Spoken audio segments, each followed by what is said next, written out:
How does your lawn help you grow better tomatoes? So I've been growing tomatoes for probably about 20 years, and for the last 4 years I have been mulching them with grass clippings from the lawn, and it's coming into tomato season now, and I wanted to share why you should consider using your lawn to help you grow better quality tomatoes.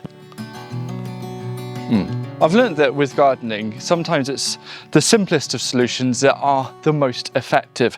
Grass, it is not a waste resource, and it isn't just something that we should put on our compost bins. And there are so many little things that we can do in our garden that make a big difference. I'll give you a little example here. I've got like a hotbed here. It's a type of compost bin, and at the base I've planted comfrey here just to use any of the excess nutrients, and it means that I'm pairing two things together to make the whole system on a whole far more productive. And pairing grass with tomatoes is another perfect example. Now, the one thing that tomatoes want to be healthy is a consistent soil moisture. But how do you do that in a polytunnel when it doesn't rain, and particularly during the hot, dry weather, it's very easy to dry out? Well, the first kind of thing to do is to install something like a soaker hose system, so you can provide that gradual irrigation to your tomatoes. And then the next thing you want to do is mulch them. Now, the reason why consistent soil moisture is so important is because if it's not consistent, it can lead to a problem called blossom end rot. Very often people attribute that to a lack of calcium, but in most scenarios it's because of inconsistent soil moisture. And so that's the first thing that grass does, or grass, is that it helps to create that nice consistent soil moisture and eliminates problems like blossom end rot. Now, there are some potential drawbacks of using grass as a mulch, which I will cover at the end of the video. What's so important to understand is that nature doesn't like bare soil. Bare soil, it dries out very quickly. The temperatures of the soil can change quite rapidly between the peak of the day and then the evening. And also, it's just where weeds want to come and grow, because again, it's not natural, and weeds are nature's kind of plaster. And so using a mulch like grass, because grass is pretty much a regenerative resource, you cut it and it grows back, yes, a bit more slowly over winter, but using that as a mulch helps buffer those temperature extremes, which then reduces the stress of the soil microbes, or to the soil microbes, and then also reduces the stress that the plant experiences. And so grass, in a nutshell, regulates soil temperature, and it also helps to reduce evaporation of water from the soil. And those two reasons alone, even though they're going to be more that I'm going to be sharing, are enough for me to justify growing tomatoes. In fact, it was the sole reason of reducing water evaporation, which is why I started mulching tomatoes with grass in the first place. It goes without saying that soil life for healthy crops is really important, and what you do with mulching with grass instead of, say, like just mulching with compost, is that because it's this organic matter or this organic material, it can activate the full soil food web. Because if you're just using compost, then really that is going to more heavily weigh towards helping microbes like bacteria, fungi, things that we can't really see. But for these bigger bits, I might need things like certain beetles, earthworms, things like that, to help break that down, to then provide it in almost a more manageable sense for some of the microbes. It requires a team effort. Like in a compost bin, there's every kind of critter that you can find in a compost bin, because it requires that team effort. And if I can have that team effort of nature coming and breaking this down, what I'm doing is I'm adding organic matter and nutrients into the soil to help reduce my compost dependency for next year. And because of being in a polytunnel, the most important thing is to have a soil that holds on to moisture. And one molecule of organic matter can hold on to 4 molecules of water. I just want to show you how easy it is to weed when you've just got grass as a mulch, is that you literally just pull it out and you can just leave it on the surface. And because there's no soil contact, that's just going to dry up and break down. I think it's important to note that you don't just have to use grass. Like, whilst it is a free resource and gardeners love free things, there are other things that you can use to mulch your tomatoes to keep them healthy. I've got a perfect example in front of me here.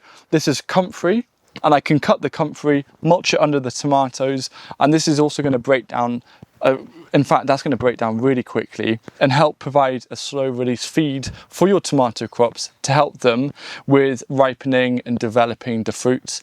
Now, if you've maybe set up a new polytunnel and you're really trying to build soil health as best as possible, you can use stuff like eco slow feeding ramial mulch. I was gifted this from Eco Crops, and it is using willow ramial mulch, which is very high in nutrients compared to other types of wood chip, and it's partly broken down. And it just creates a really nice covering that you can use around your tomatoes. I've got this around my different pepper plants here. And I'm just going to then remove the peppers at the end of the year, keep this in place, and it's going to continue to break down, and it is a great way of building up healthy soil. So this grass here was freshly cut yesterday, and it's already heating up. And that's like kind of the key thing when you're applying grass as a mulch. Don't do it in really thick layers for two reasons. Firstly, it might create a bit of heat, but also if you do it too thickly, it can create an anaerobic condition, a bit of a sludgy mess underneath. So just aim for about 5 centimeters or 2 inches as a mulch. That's going to be perfect. And just make sure that you're not using lawn clippings. Perhaps you want to use your neighbor's lawn clippings. Like, what other resources are outside your garden that some people see as waste that you can use to grow better tomatoes than your neighbors? Is make sure that their lawns aren't sprayed, because you don't want any kind of particular broadleaf herbicide then going to where you're growing tomatoes. So just make sure that it comes from nice unsprayed lawns. By far the biggest concern though when it comes to using grass clippings, be it in a polytunnel or outside in the garden as a mulch, is spreading weed seeds everywhere. Now, there's a couple of things that I want to say. If your idea is you're going to keep your beds permanently mulched, which I think in a polytunnel is a good idea, particularly over winter, it wants that mulch. You don't want bare soil over winter, then actually you don't have a problem. The problem is if you're using grass from lawns that have got quite a lot of grass seed in, and then you remove it, and then you don't put a different mulch down, that is when you're going to get weeds kind of growing through.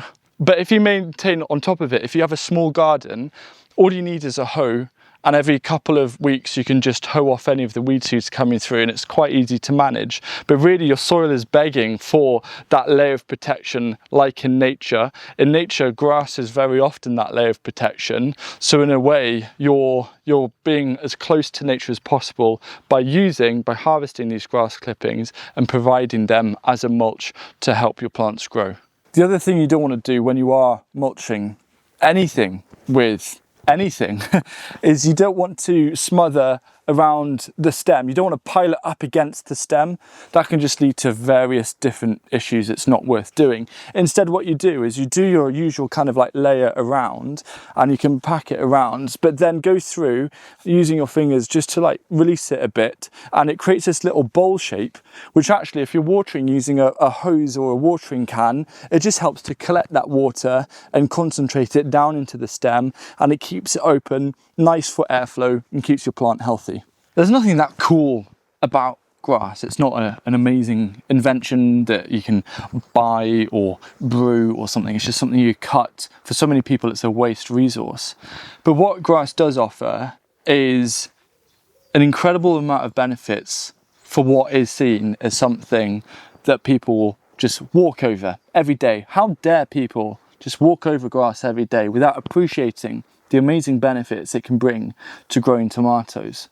So if you want to find out more about this kind of gardening, of the simple systems and methods like learning about how to pair comfrey with a compost bin, or finding out more about grass, then I think you'll enjoy these two videos.